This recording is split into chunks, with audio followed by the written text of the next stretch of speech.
தனுசு ராசி ஜோதிட பிரியர்களே, கல்யாணம் களைகட்டக்கூடிய தமிழ் புத்தாண்டு பலன். ஏன்னா 7ஆம் இடத்துக்கு இந்த சித்திரையில் குரு போயிடுவார். அப்போது நீங்கள் தேடிய பெண் உங்களுக்கு மணமகளாக அமைவாங்க. அதே போல் நம்ம எதிர்பார்த்த மாதிரி ஒரு பையன் நமக்கு கணவராக அமையக்கூடியது. 2 பேரும் நல்லா சம்பாத்தியம் பண்ணுவாங்க. எதிர்காலத்தை அற்புதமாக அமைத்துக்கொள்வோம். ஒரே துறையில் இருக்கக்கூடியவர்கள் சொல்லுவாங்க, மருத்துவத்துறையில் இருக்கிறவங்க, லாயரு, அதே மாதிரி எந்த ஒரு வேலை பார்த்தாலும் நம்ம ஒரே துறையில் இருந்து 2 பேரும் சைன் பண்ணக்கூடிய அமைப்பு கணவன் மனைவிக்கு ரொம்ப சூப்பராக அமைப்புகள் உண்டு. ஏன்னா குரு பகவான் 7ஆம் இடத்துல உட்காந்து வியாழ நோக்கம் குரு பலம் அற்புதமாக கொடுக்குறார். அதே போல் கேது பகவான் பாக்கியஸ்தானத்தில் இருக்கிறதுனால எந்த ஒரு காரியத்தை செய்கிறதுக்கு முன்னாலேயும் ஒரு தடவைக்கு பல முறை யோசித்து செயல்படுவோம், விவேகமாக செயல்படுவோம் அப்படின்னு நம்ம சொல்லலாம். தெய்வ பக்தி குடும்பத்தோடு பல ஆலயங்களுக்கு சென்று வருவீங்க. அந்த கடவுளுடைய அருளால் பல நல்ல காரியங்கள் நடந்தது அப்படிங்கிற மன திருப்தி உங்களுக்கு எப்போவுமே இருக்கும். கடவுள் பக்தி நிறைய பேசுவீங்க. இதிகாசம், புராணம், ஜோதிடம் இந்த மாதிரி விஷயங்கள்லாம் கற்றுக்கிடக்கூடிய ஒரு அமைப்பு இந்த ஆண்டில் நமக்கு அற்புதமாக உண்டு. அதே போல் 4ஆம் இடத்துல சனி பகவான், ராகு பகவான், அர்த்தாஷ்டம சனி அப்படின்னு சொல்லுவாங்க. உடல்நிலையில் கொஞ்சம் கவனமாக இருந்துக்கோங்க. அதே மாதிரி சிலருக்கு இடமாற்றம், தொழில் மாற்றம், வேலை மாற்றம் இந்த மாதிரி மாற்றங்கள் உருவாகும்.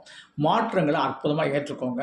சிலர் சொல்லுவாங்க, நான் இங்கே தான் வேலை படிப்பாங்க, வெளிநாடே போக மாட்டேன். உங்களுக்கு அந்த மாதிரி ஒரு வாய்ப்புகள் வந்தால் அதை சரியாக பயன்படுத்திக்கோங்க. சிலர் இல்லை, நான் வெளிநாட்டில் வேலை பார்த்துக்கிட்டு இருக்கிறேன், இப்போ இந்தியாவில் போய் ஒரு தொழில் பண்ணலாம், அல்லது அங்கே போய் ஒரு வேலை பார்க்கலாம் அப்படின்னு நீங்கள் ஒரு மாற்றம் நினச்சாலும் நீங்கள் தைரியமாக பண்ணலாம். அதே மாதிரி எந்த ஒரு நாட்டில் நம்ம வேலை பார்த்தாலும் நம்மளுடைய பூர்வீக இடத்துல ஒரு இடம் வாங்கி போட்டு வீடு கட்டக்கூடிய பிராப்தம் ரொம்ப சூப்பராக இருக்கும். அதில் இருக்கக்கூடிய தடைகளெல்லாம் என்ன சொல்ல, முருகப்பெருமானுடைய அருளால் உங்களுக்கு கண்டிப்பாக நீங்கக்கூடிய அமைப்பு உண்டு. மாணவர்கள் படிப்பில் கொஞ்சம் கவனம் செலுத்தினீங்க அப்படின்னா உங்களுடைய எதிர்காலம் ரொம்ப சூப்பராக இருக்கும். அதனால் ஒரு தடவைக்கு பல முறை படிங்க, நல்ல மதிப்பெண்களும் உங்களுக்கு கண்டிப்பாக கிடைக்கக்கூடிய அமைப்புகள் உண்டு. இந்த வருஷ தொடக்கத்தில் சூரியன் 5ஆம் இடத்துல இருக்கிறதுனால குழந்தை பாக்கியம் ரொம்ப சூப்பராக அமையக்கூடிய அமைப்பு உண்டு. அதே மாதிரி பிள்ளைகளால் நமக்கு நல்ல நன்மைகளும் கிடைக்கக்கூடிய அமைப்பு உண்டு. இந்த ஆண்டு தனுசு ராசிக்காரங்க ஞாயிற்றுக்கிழமை அன்னைக்கு சிவ வழிபாடு பண்ணுங்கள்.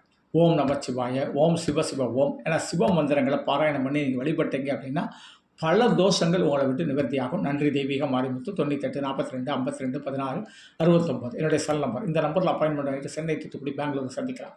அப்படி இல்லை செல்ஃபோனில் தான் நான் ஜோதிடம் கேட்பேன் அப்படின்னு நினச்சிங்கன்னா இது என்னுடைய கூகுள் பே நம்பர். உங்களால் முடிஞ்ச அமௌண்ட் பே பண்ணிட்டு வாட்ஸ்அப்பில் date of birth, place of birth, time of birth, name பதிவு விடுங்க. அதற்கு பிறகு நான் டைம் தரேன். அந்த டைமில் கால் பண்ணி ஜோதிடம் கேட்கலாம். நன்றி. தெய்வீக மாரிமுத்து.